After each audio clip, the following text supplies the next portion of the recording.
എല്ലാവർക്കും നമസ്കാരം. Teach from ഹാർട്ടിൻ്റെ പുതിയൊരു ക്ലാസ്സിലേക്ക് സ്വാഗതം.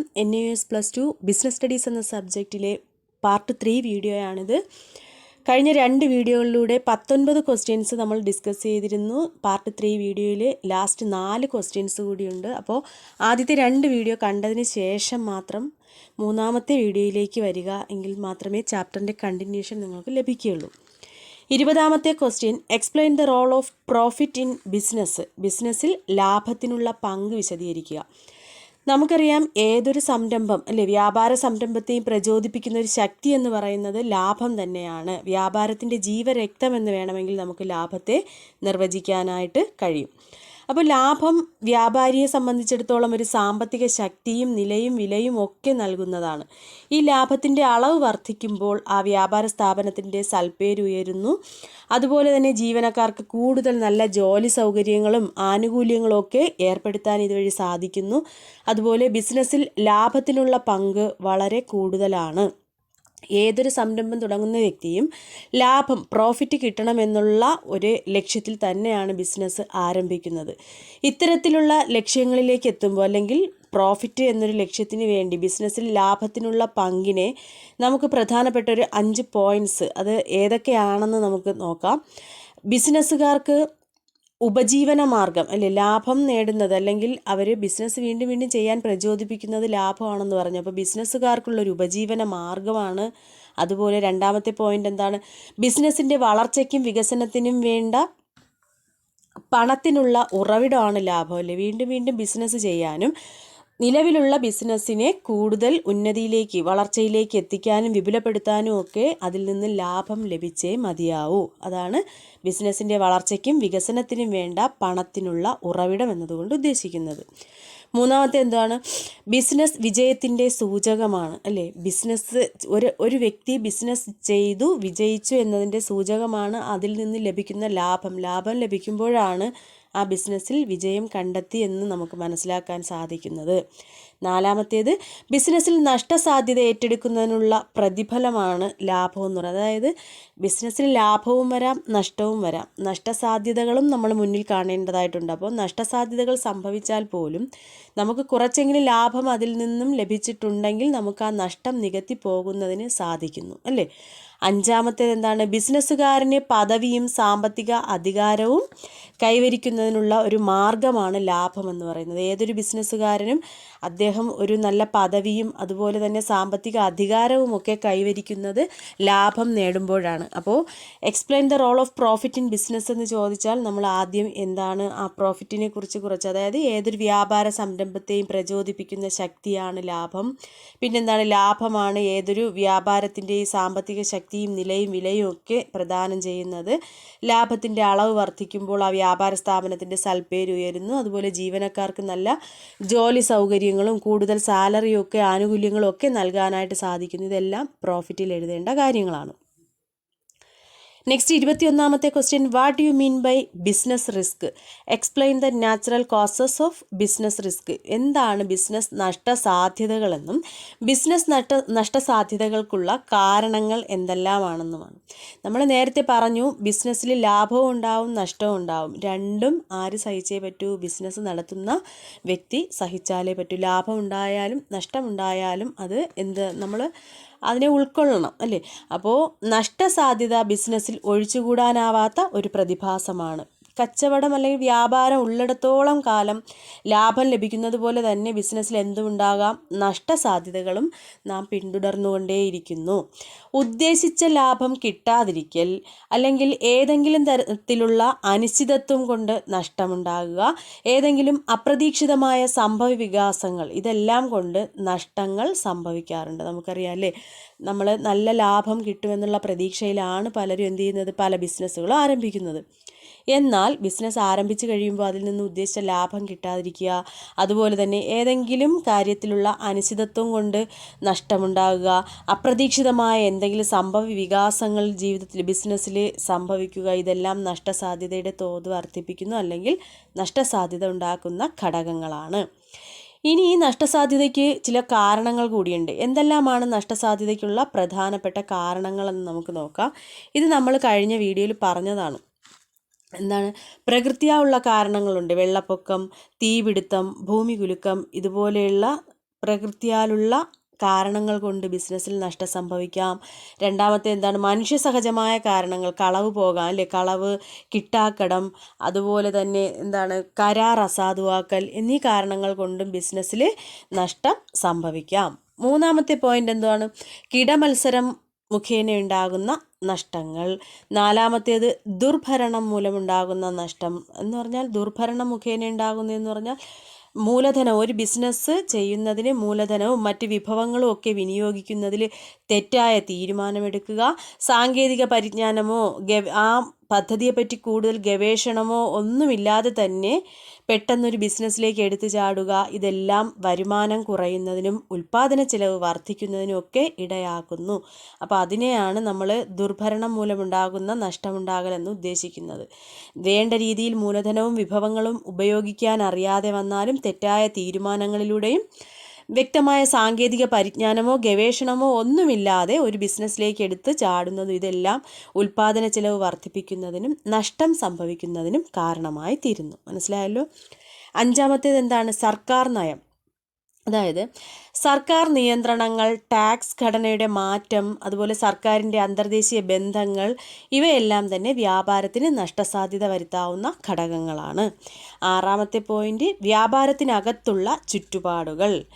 വ്യാപാരിയുടെ മരണം, അതുപോലെ എന്താണ് കച്ചവടവുമായി ബന്ധപ്പെട്ട് നഷ്ടമുണ്ടാകുന്ന വ്യക്തിപരമായ ചില കാരണങ്ങളുണ്ടാവുക അല്ലേ ബിസിനസ്സിന്. അതായത് ആ ബിസിനസ് ചെയ്യുന്ന വ്യക്തിയുടെ പെട്ടെന്നുള്ള മരണമോ അപകടം, ആരോഗ്യത്തിൽ എന്തെങ്കിലും പ്രശ്നം വരിക, അനാരോഗ്യം, അതുപോലെ സ്ഥാപനത്തിലെ പണം അപഹരിക്കപ്പെടുക, ഇങ്ങനെയുള്ള കാരണങ്ങൾ കൊണ്ടും ബിസിനസ്സിന് നഷ്ടം ഉണ്ടാവാം. അപ്പോൾ ഇത് ഇമ്പോർട്ടൻ്റ് ആയിട്ടുള്ളൊരു ക്വസ്റ്റ്യനാണ്.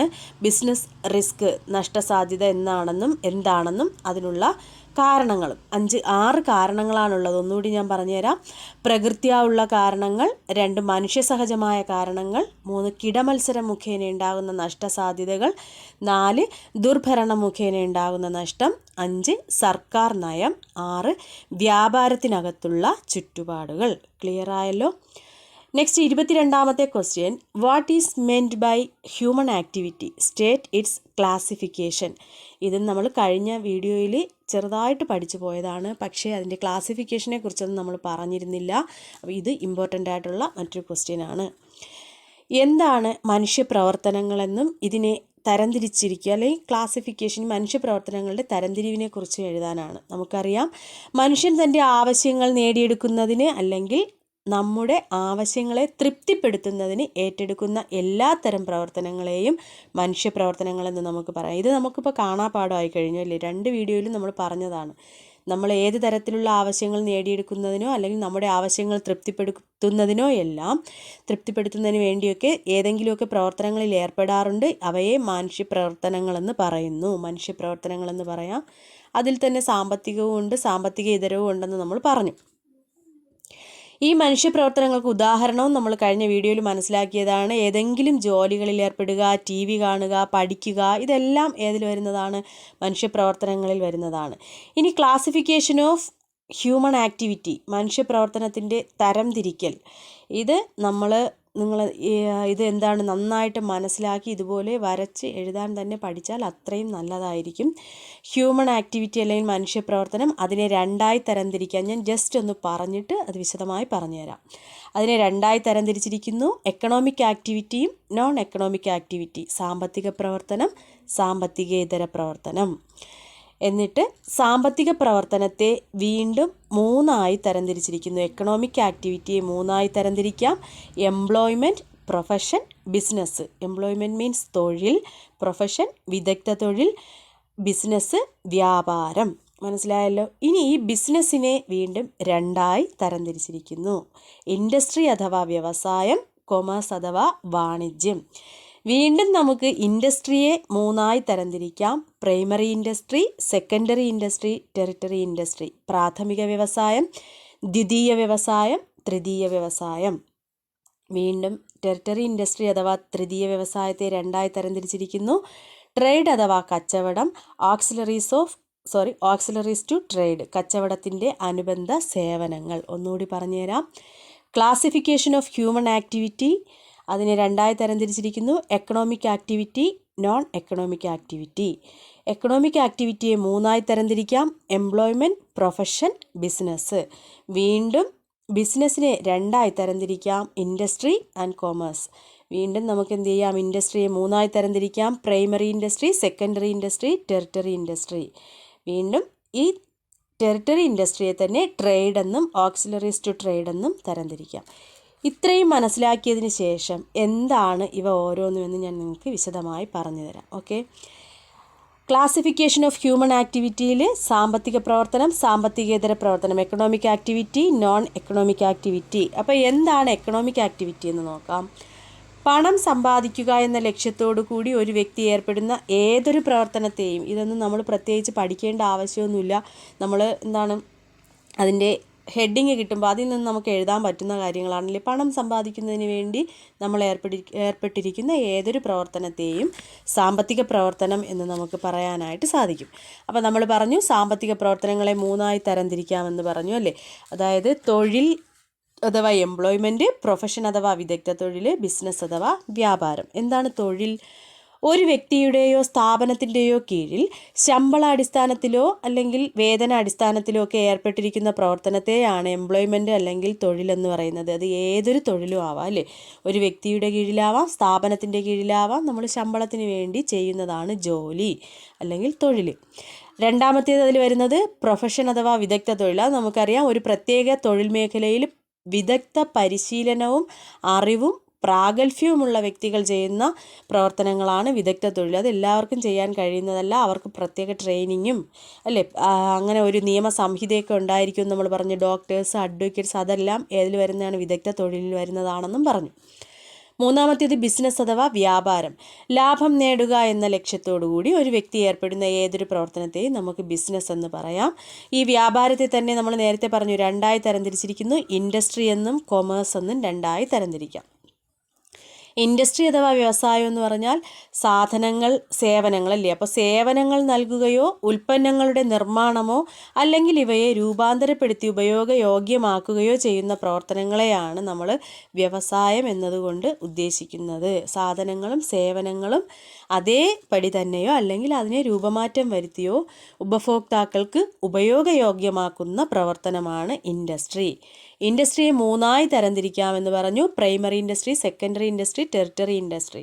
എന്താണ് പ്രാഥമിക വ്യവസായം? ഒന്നാമത്തേത്, പ്രഥമം എന്ന് പറഞ്ഞാൽ നമുക്കറിയാം, ഒന്നാമത്തേത് പ്രൈമറി, ഫസ്റ്റ്.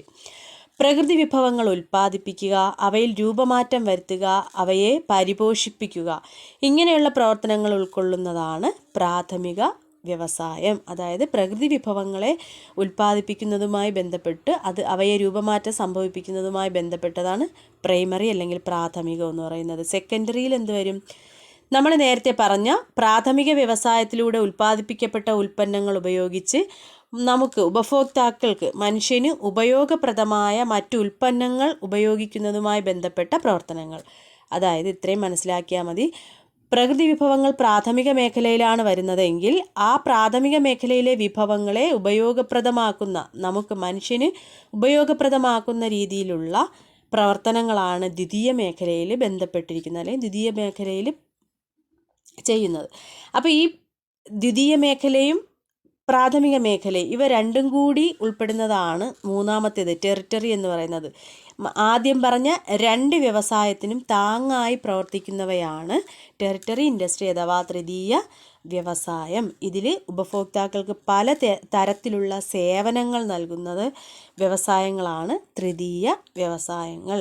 അപ്പോൾ ഇതിൽ വരുന്നതാണ് വൈദ്യപരിശോധന, അധ്യാപനം, ഇതെല്ലാം വ്യക്തിപരമായ കാര്യങ്ങളാണെങ്കിലും തൃതീയ വ്യവസായത്തിൽ വരുന്നതാണ്. അതുപോലെ വാണിജ്യാടിസ്ഥാനത്തിലുള്ള ഗതാഗതം, ബാങ്കിങ്, ഇൻഷുറൻസ്, ഇതെല്ലാം ഏതിൽ വരുന്നതാണ്? ടെറിട്ടറി ഇൻഡസ്ട്രിയിൽ വരുന്നതാണ്. നെക്സ്റ്റ് കൊമേഴ്സ് അല്ലേ. നമ്മൾ ഏറ്റവും വാണിജ്യം എന്ന് പറയുമ്പോഴത്തേക്ക് സാധനങ്ങളും സേവനങ്ങളും കൈമാറ്റം ചെയ്യുന്നതിനുള്ള തടസ്സങ്ങൾ ദൂരീകരിക്കുകയും ആവശ്യക്കാരുടെ ഉപയോഗത്തിനായി സാധനങ്ങളുടെയും സേവനങ്ങളുടെയും ലഭ്യത എളുപ്പമാക്കുകയും ചെയ്യുന്നതുമായി ബന്ധപ്പെട്ട എല്ലാ പ്രവർത്തനത്തെയും നമുക്ക് കൊമേഴ്സ് അഥവാ വാണിജ്യം എന്ന് പറയാം. അതായത് നമ്മൾ ഉപഭോക്താക്കളിലേക്ക് സാധനങ്ങളും സേവനങ്ങളും എത്തിക്കുന്നതിന് വേണ്ട നടപടി പെട്ടെന്ന് തന്നെ പൂർത്തിയാക്കുക, അല്ലെങ്കിൽ നമ്മളിലേക്ക് സാധനങ്ങളും സേവനങ്ങളും ലഭിക്കുന്നതിനുള്ള വഴി ക്ലിയർ ആക്കുക, അങ്ങനെയുള്ള എല്ലാ പ്രവർത്തനങ്ങളുമാണ് വാണിജ്യത്തിൽ ഉൾപ്പെടുന്നത്. ഇതിനെ രണ്ടായി തരംതിരിച്ചിരിക്കുന്നു എന്ന് നമ്മൾ പറഞ്ഞു അല്ലേ നേരത്തെ. അതായത് കച്ചവടമെന്നും കച്ചവടത്തിൻ്റെ അനുബന്ധ പ്രവർത്തനങ്ങളെന്നും രണ്ടായി തരംതിരിച്ചിരിക്കുന്നു എന്ന് നമ്മൾ പറഞ്ഞു. അപ്പോൾ നോൺ എക്കണോമിക് ആക്ടിവിറ്റി എന്ന് പറയുമ്പോൾ പണം സമ്പാദിക്കുക എന്ന ലക്ഷ്യത്തോടെ അല്ലാതെ നമ്മൾ സ്വയം സംതൃപ്തിക്ക് വേണ്ടി ചെയ്യുന്ന ഏതൊരു പ്രവർത്തനത്തെയും നമുക്ക് എന്തെന്ന് പറയാം? സാമ്പത്തികേതര പ്രവർത്തനം. നമ്മൾ TV കാണുന്നതോ ഒരു ബീച്ചിൽ പോകുന്നതോ അല്ലെങ്കിൽ ആരാധനാലയങ്ങളിൽ പോകുന്നത്, ചിത്രം വരയ്ക്കുന്നത്, ഇതെല്ലാം നമ്മൾ സാമ്പത്തികേതരം, നമ്മുടെ മാനസികമായ ഉല്ലാസത്തിന് വേണ്ടിയുള്ളതാണ്. അത് ഏതിൽ വരുന്നതാണ്? സാമ്പത്തികേതര പ്രവർത്തനങ്ങളിൽ ഉൾപ്പെടുന്നതാണ്. ഓക്കെ, നെക്സ്റ്റ് ക്വസ്റ്റ്യൻ, 23ാമത്തെ question. What is meant by business risk? Explain cause and nature of business risk. വ്യാപാര അപകട സാധ്യത എന്നാൽ എന്താണ്? വ്യാപാര നഷ്ടസാധ്യതയുടെ സ്വഭാവവും കാരണവും വിശദമാക്കുക. നമ്മൾ ബിസിനസ് റിസ്ക് നേരത്തെ കുറച്ച് കാര്യങ്ങൾ പഠിച്ചതാണ്, എന്നാൽ അതിനെക്കുറിച്ച് വിശദമായിട്ട് കുറച്ചുകൂടി നമുക്ക് മനസ്സിലാക്കാനായിട്ടുണ്ട്. വ്യാപാരത്തിൽ മുഴുവനും നമ്മൾ നേരത്തെ പറഞ്ഞതുപോലെ തന്നെയാണ്, ലാഭം മാത്രമല്ല നഷ്ടം കൂടി ഉൾപ്പെടുന്നതാണ് ബിസിനസ് എന്ന് പറയുന്നത്. അതിന് പല കാരണങ്ങളുണ്ടാവാം അല്ലേ? പെട്ടെന്ന് വിപണിയിലെ വിലയിടിവ്, അതുപോലെ ഉൽപ്പന്നങ്ങൾക്ക് തീപിടുത്തം ഉണ്ടാവുക. നമ്മൾ അടുത്ത കാലത്തൊക്കെ ന്യൂസിൽ കാണുന്നതാണ്, പല ടെക്സ്റ്റൈൽസിനൊക്കെ തീ പിടിക്കുന്നതും. അങ്ങനെ എന്ത് ചെയ്യുന്നു? അവരുടെ കച്ചവടമൊക്കെ നഷ്ടത്തിലേക്ക് പോകുന്നതും. അതുപോലെ പ്രകൃതി ദുരന്തങ്ങൾ വഴി ഉൽപ്പന്നങ്ങൾ നഷ്ടപ്പെടുക, ഇതെല്ലാം വ്യാപാരത്തിൻ്റെ അപകട സാധ്യത അല്ലെങ്കിൽ ബിസിനസ് റിസ്കിൽ വരുന്നതാണ്. അതുകൊണ്ട് തന്നെ ഒരു സ്ഥാപനമോ ഒരു വാണിജ്യമോ തുടർന്നു കൊണ്ടു പോകുമ്പോൾ അപകട സാധ്യത എപ്പോഴും എന്തെങ്കിലും അപകട സാധ്യത സാധാരണമാണ്. ചുരുക്കി പറയുകയാണെങ്കിൽ, ഭാവിയിൽ നടക്കാനിരിക്കുന്ന അനിശ്ചിതത്വ സംഭവങ്ങളിലൂടെ വ്യാപാരത്തിലുണ്ടാകുന്ന നഷ്ടത്തെയാണ് നമ്മൾ വ്യാപാരത്തിൻ്റെ അപകട സാധ്യത അല്ലെങ്കിൽ ബിസിനസ് റിസ്ക് എന്നതുകൊണ്ട് ഉദ്ദേശിക്കുന്നത്. അത് എപ്പോൾ വേണോ സംഭവിക്കുകയും ചെയ്യാം. ഈ വ്യാപാര അപകട സാധ്യതയുടെ സ്വഭാവങ്ങൾ, നാച്ചർ ഓഫ് ബിസിനസ് റിസ്ക് എന്തൊക്കെയാണെന്ന് നോക്കാം. 1ാമത്തെ പോയിന്റ്, ഭാവിയിലുണ്ടാകുന്ന അനിശ്ചിതത്വത്തിൻ്റെ ഭാഗമായാണ് ബിസിനസ് അപകട സാധ്യതകൾ നാം വിലയിരുത്തുന്നത്. അതായത് നമുക്ക് മുൻകൂട്ടി പറയാനൊന്നും സാധിക്കില്ല, എപ്പോൾ വേണോ എന്ത് ചെയ്യാം, ബിസിനസ് റിസ്ക് നമ്മുടെ ബിസിനസ്സിൽ സംഭവിക്കാവുന്നതാണ്. പ്രകൃതിക്ഷോഭമാവാം, മാറി വരുന്ന പുതിയ ഫാഷൻ രീതികൾ, സമരങ്ങൾ, ഇതെല്ലാം അനിശ്ചിതത്വത്തിൽ ഉൾപ്പെടുന്നവയാണ്. 2ാമത്തെ പോയിന്റിൽ വരുന്ന എന്താണ്? ഒരു വ്യാപാര സ്ഥാപനം അല്ലെങ്കിൽ വ്യാപാരി അല്ലെങ്കിൽ വ്യാപാരം അപകട സാധ്യത ഏറ്റെടുക്കുവാൻ തയ്യാറാകുമ്പോൾ അയാൾക്ക് കൂടുതൽ നഷ്ടമുണ്ടാക്കുവാൻ അത് കാരണമാകുമല്ലോ. ഒരിക്കലും അപകട സാധ്യത മുന്നിൽ കണ്ട അല്ലെങ്കിൽ ബിസിനസ് റിസ്കിലേക്ക് വരുമ്പോൾ കച്ചവടത്തിൽ കൂടുതൽ എന്തെങ്കിലും ശ്രദ്ധ തിരിക്കേണ്ടി വരുമ്പോൾ ചിലപ്പോൾ നഷ്ടങ്ങൾ സംഭവിക്കാം. വലിയ അപകട സാധ്യതയിലൂടെ വലിയ നഷ്ടം നികത്തി ചില സമയത്ത് എന്ത് ചെയ്യാനും കഴിയും? ലാഭം നേടുവാനും കഴിയും. അപ്പോൾ ഒരു വ്യാപാര സ്ഥാപനം അല്ലെങ്കിൽ വ്യാപാരം അപകട സാധ്യത ഏറ്റെടുക്കുവാൻ തയ്യാറാകുമ്പോൾ ചിലപ്പോൾ അത് അയാൾക്ക് കൂടുതൽ ലാഭം ഉണ്ടാക്കാൻ, ചിലപ്പോൾ അത് നഷ്ടത്തിലേക്ക് നയിക്കുകയും ചെയ്യും. അടുത്ത പോയിന്റ് എന്താണ്? ഏതൊരു വ്യാപാര സ്ഥാപനത്തിനും ഒരു പരിധി വരെ അവരുടെ അപകട സാധ്യതയെ അളക്കാനായിട്ട് സാധിക്കും. എന്നാൽ ചില അപകട സാധ്യതകളെ മുൻകൂട്ടി കാണുവാനോ അതിലൂടെ വരുന്ന നഷ്ടത്തെക്കുറിച്ച് നമുക്ക് മനസ്സിലാക്കുവാനോ അളക്കുവാനോ ഒന്നും സാധിക്കുകയില്ല. അപ്പോൾ ചില സമയത്ത് അപകട സാധ്യതയെ ഒരിക്കലും നമുക്ക് കൃത്യമായി നിർണ്ണയിക്കാൻ സാധിക്കുകയില്ല എന്നും പറയാം. 4ാമത്തെ പോയിന്റ്, അപകട സാധ്യതയുടെ ചെറിയ ഒരു ഘടകം പോലും ഇല്ലാതെ ഒരു വ്യാപാര പ്രവർത്തനവും നടത്താൻ സാധിക്കുകയില്ല അല്ലേ? എപ്പോഴും ലാഭം മാത്രം അല്ല, നഷ്ടവും അപകട സാധ്യതയും എല്ലാം ഒരു ബിസിനസ്സിൽ ഒളിഞ്ഞിരിപ്പുണ്ട്. അപ്പോൾ അപകട സാധ്യത ഏറ്റെടുക്കുക എന്നതാണ് വ്യാപാരത്തിൻ്റെ അടിസ്ഥാനപരമായ ഘടകം. മനസ്സിലായല്ലോ? 5ാമത്തെ പോയിന്റ്, വ്യാപാരത്തിൻ്റെ വലിപ്പത്തിനും സ്വഭാവത്തിനും അനുസരിച്ച് അപകട സാധ്യതയുടെ അളവും മാറി വരാം. വ്യാപാരത്തിൻ്റെ നിക്ഷേപം കൂടുതലാണെങ്കിൽ അപകട സാധ്യതയുടെ അളവ് എന്ത് ചെയ്യും? സ്വാഭാവികമായി കൂടുതലായിരിക്കും. സമയത്തിനും വിപണിയിലെ മത്സരത്തിനും അടിസ്ഥാനപ്പെടുത്തി അപകട സാധ്യതയുടെ അളവും വ്യത്യാസപ്പെട്ടുകൊണ്ടേയിരിക്കുകയും ചെയ്യുന്നു. ഇനി ഇതിന് പല കാരണങ്ങളും ഉണ്ട്, അത് നമ്മൾ പറഞ്ഞതാണ് നേരത്തെ. അതായത് നാച്ചുറൽ കോസസ്, പ്രകൃതി സംബന്ധമായിട്ടുള്ള അപകട സാധ്യതകൾ. എക്കണോമിക് കോസസ്, പെട്ടെന്ന് സാമ്പത്തികമായ നഷ്ടം സംഭവിക്കുന്നതിലൂടെ ഉണ്ടാകുന്നു.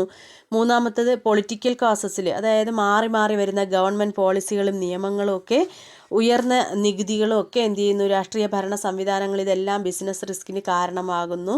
അതുപോലെ ഹ്യൂമൻ കോസസ്, മനുഷ്യൻ്റെ പ്രവർത്തന മുഖേന ഉണ്ടാകുന്ന ഒരു ബിസിനസ്സിൽ കാര്യക്ഷമമല്ലാത്ത ഭരണസമിതിയാണെങ്കിലോ അലക്ഷ്യമായി പ്രവർത്തിക്കുന്ന തൊഴിലാളികൾ, തൊഴിലാളി സമരങ്ങൾ, ഇതെല്ലാം ഒരു സ്ഥാപനത്തെ, ബിസിനസ് സ്ഥാപനത്തെ നഷ്ടത്തിലേക്ക് നയിക്കുന്നവയാണ്. ഇങ്ങനെയുള്ള അപകട സാധ്യതകളെ നമുക്ക് നിയന്ത്രിക്കാൻ സാധിക്കുകയും ചെയ്യുന്നതാണ്. അതുപോലെ ഭൗതികവും സാങ്കേതിക ശാസ്ത്ര സംബന്ധിയുമായ കാരണങ്ങളുമുണ്ട്. ഫിസിക്കൽ ആൻഡ് ടെക്നിക്കൽ കോസസ് എന്ന് പറയും. അതായത് സാങ്കേതിക വിദ്യയുടെ മാറ്റം ഒരു വ്യാപാര സ്ഥാപനത്തെ കാര്യമായി ബാധിക്കുന്നു. മാറി വരുന്ന സാങ്കേതിക വിദ്യകൾ ഉപയോഗിക്കാതിരിക്കുന്നതിലൂടെ, അതായത് ടെക്നോളജി എന്ത് ചെയ്യുന്നു, ദിനംതോറും മാറി വരുന്നു, അതിനെ ഉപയോഗപ്പെടുത്താതിരിക്കുന്നതും ബിസിനസ് നഷ്ടത്തിലേക്ക് പോകുന്നത്, ബിസിനസ് നഷ്ടസാധ്യത കൂടുന്നതിന് കാരണമാകുന്നു.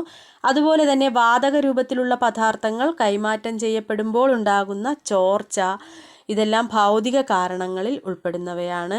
ഇത്തരം വ്യാപാര അപകട സാധ്യതകളെ അതും നമുക്ക് എന്ത് ചെയ്യാൻ കഴിയുന്നതാണ്, നിയന്ത്രിക്കാൻ കഴിയുന്നതാണ്. അപ്പോൾ ഇത്രയും പോയിൻറ്റ്സ് അല്ലെങ്കിൽ ഇത്രയും കാരണങ്ങളാണ്, ഇത്രയുമാണ് പ്രധാനമായും ബിസിനസ് റിസ്ക് എന്താണെന്നും explain causes and nature of business risk എന്ന് ചോദിച്ചാലും എഴുതാനായിട്ടുള്ളത്. ബിസിനസ് സ്റ്റഡീസിൻ്റെ ഫസ്റ്റ് ചാപ്റ്റർ ഇവിടെ കംപ്ലീറ്റ് ആവുകയാണ്. അപ്പോൾ എല്ലാവർക്കും നന്നായി മനസ്സിലായി കാണുമെന്ന് വിശ്വസിക്കുന്നു. എന്തെങ്കിലും ഡൗട്ട് ഉണ്ടെങ്കിൽ നിങ്ങൾക്ക് കമൻസിലൂടെ ചോദിക്കാവുന്നതാണ്. ക്ലാസ്സിനെ കുറിച്ചുള്ള അഭിപ്രായം അറിയിക്കുക. നെക്സ്റ്റ് വീഡിയോയിൽ നമുക്ക് രണ്ടാമത്തെ ചാപ്റ്ററുമായി കാണാം. Thank you.